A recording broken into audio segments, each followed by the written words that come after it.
Assalamualaikum warahmatullahi wabarakatuh. Ya, jumpa lagi dengan saya. Nah, sekarang kembali lagi kita akan melanjutkan pembahasan i'rab kitab Fathul Qorib tentang kitab Ahkamis Sholati.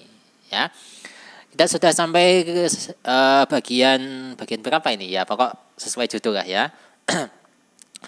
Langsung saja kita mulai. A'udzubillahi minasyaitonirrajim. Bismillahirrahmanirrahim. Qala al-musannifu rahimahullahu ta'ala wa nafa'ana bihi wa bi ulumihi wa bi ulumi sa'iris sholihin wa bi ulumi masyayikhina fid dharain amin ya rabbal alamin. Wa yu'rafu dalikal mailu. Ya, sampai situ ya. Wa yu'rafu dan diketahui. Ya, wawunya itu enggak saya maknani ya. Wa yu'rafu diketahui dalikal mailu. Kecondongan itu bitahawulid dilli dengan perubahan bayang-bayang atau dengan pergeseran bayangan. Ila jihatil masyriqi menuju ke arah timur.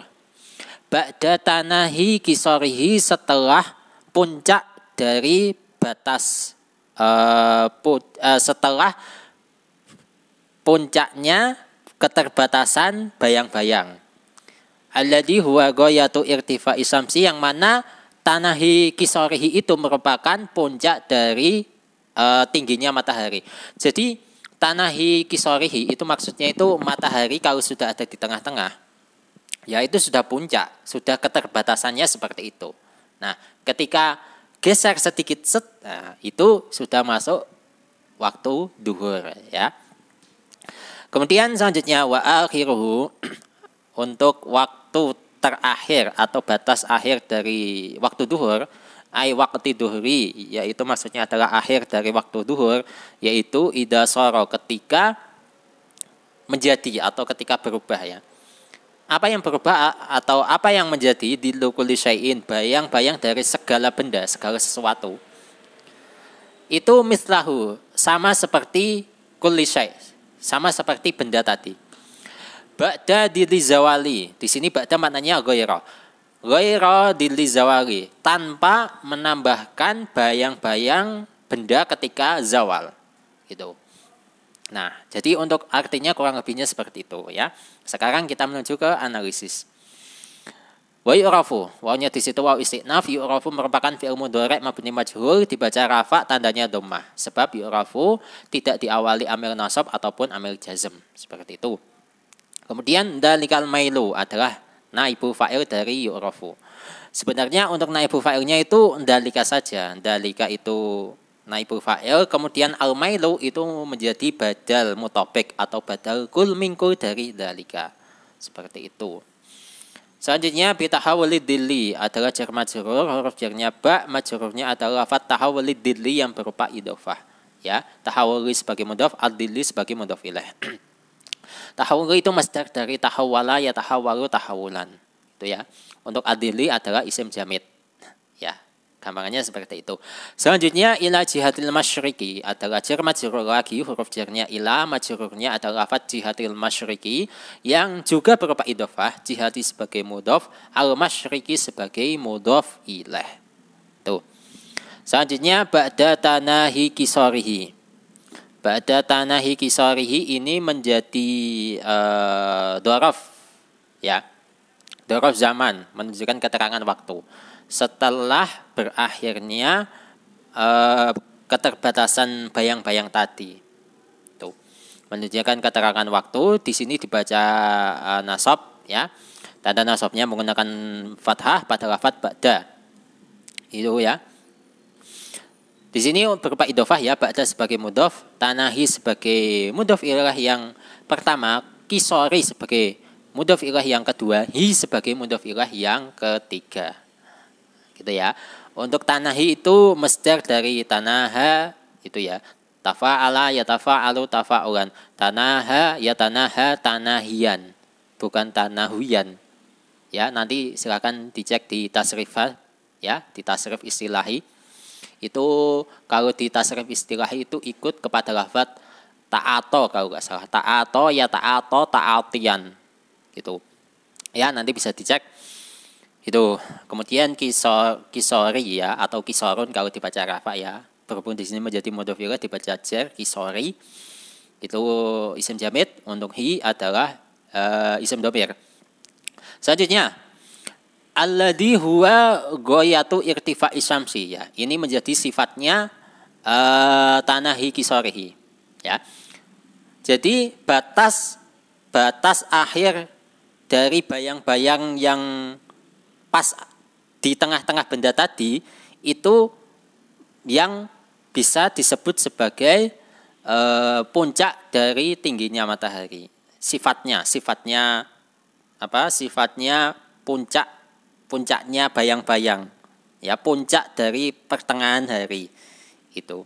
Sifatnya itu merupakan puncak dari tingginya matahari. Jadi menjadi sifatnya tanahi kisorihi. Seperti itu ya. Nanti untuk keterangan ini itu ada di kitab Hasyiah Al-Bajuri ya. Selanjutnya, kalau sifat ini kita perjelas satu persatu ya. Alladzi merupakan isim mausul ya. Kemudian huwa ghayatu irtifa'i syamsi menjadi silahnya alladzi, yang mana silahnya ini berupa jumlah ismiyah, huwa sebagai mubtada, ghayatu irtifa'i syamsi sebagai khobarnya. Tuh. Nah, kemudian huwa tadi kan menjadi mubtada, ini juga sekaligus sebagai aid atau dhamir yang kembali kepada alladzi. Itu ya. Nah, kurang lebihnya seperti itu. Selanjutnya wa akhiruhu. Wawunya waw istinaf, akhiruhu adalah mubtada. Ya, dibaca rafa, tanda rafanya dhammah pada lafaz pertama akhiru. Sebab di sini mubtadanya berupa idhofah, akhiru sebagai mudhof, hu sebagai mudhof ilaih. Gitu. Nah, untuk lafaz hu itu kan mudhof ilaih. Di sini untuk hu ditafsiri ai waqtid duhri. Ya, di sini tafsirannya itu waqtid duhri, bukan waqta atau waqtu ya. Waqtid duhri. Karena yang ditafsiri itu hu dan hu di sini dibaca jar. Karena menjadi mudhof ilaih. Itu ya. Jadi di sini untuk ai merupakan huruf tafsiran, untuk waqtid duhri adalah tafsiran dari hu. Tuh. Selanjutnya idza sara dillu kulli syai'in mithlahu. Ya, itu semua menjadi khobarnya a wa akhiruhu. Ya, menjadi khobarnya. Di sini khobarnya berupa khobar jumlah, ya. Jumlah apa? Jumlah fi'liyah, gitu ya. Meskipun di sini fi'ilnya itu fi'il nakis. Gitu. Nah, kalau kita perjelas satu persatu, ida di situ merupakan ida dorfiyah kalau versi saya ya, menunjukkan keterangan waktu. Gitu. Kemudian sorom merupakan fi'il madhi, tapi ini fi'ilnya fi'il nakis. Kemudian dillu kulli syai'in adalah isimnya soro, karena soro itu termasuk salah satu saudaranya kana, sebagaimana bait kakana dolabata adha asbaha amsa wa soro laisa zalabariha, itu adalah lafaz soro.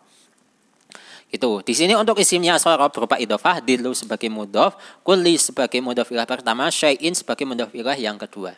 Gitu. Selanjutnya mithlahu menjadi khobarnya soro dibaca nasab, ya. Khobarnya kana dan saudaranya itu dibaca nasab ya. Sebagaimana bait tarfa'u kana mubtada man wal khobar tansibuhu kakana Sayyidan Umar. Itu. Di sini untuk khobarnya soro berupa idhofah, mithla sebagai mudhof, hu sebagai mudhof ilaih. Selanjutnya ba'da dilli zawali. Ba'da dilli zawali ini kalau versi saya, dan ketika versi saya ini saya cek di kitab Hasyiah Al-Bajuri itu ternyata dibenarkan, yakni menjadi hal dari dillu kulli syai'in yang mislahu tadi ya. Jadi ini menjadi hal atau kondisinya bayang-bayang dari segala sesuatu. Nah, kondisi bayang-bayang dari segala sesuatu tadi itu tanpa melibatkan bayangan ketika zawal. Itu. Jadi berhubung di sini sebagai hal maka dibaca nasab. Nah, untuk tanda nasabnya di sini adalah fathah ya, pada lafaz ba'da gitu.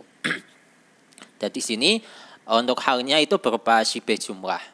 Dan di pembahasan-pembahasan sebelumnya itu juga pernah saya bahas bahwa syibeh jumlah ya yang terletak setelah isim ma'rifat itu bisa menjadi hal. Sedangkan untuk syibeh jumlah yang terletak setelah isim nakirah itu bisa menjadi sifat gitu ya.